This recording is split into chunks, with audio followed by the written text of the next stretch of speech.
Manajemen Sriwijaya FC memastikan bintang timnas Indonesia Beto Gonçalves segera bergabung bersama pasukan Laskar Wongkito. Kepastian ini sekaligus menepis kabar simpang siurnya perekrutan Beto, yang sempat dikabarkan batal bergabung bersama skuad asuhan Budiarjo Thalib. Status Beto Gonçalves, manajemen mengakui pemain dipinjam dari klub Madura United. Beto akan memperkuat Sriwijaya FC sepanjang Laskar Wongkito masih berkompetisi di Liga 2. Pemain naturalisasi itu dijadwalkan tiba di Palembang pada 8 September.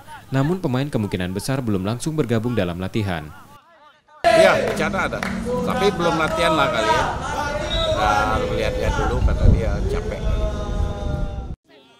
Selain Beto Gonçalves, Sriwijaya FC kemungkinan besar juga akan mendatangkan 2 hingga 3 pemain lain untuk memperkuat Laskar Wongkito.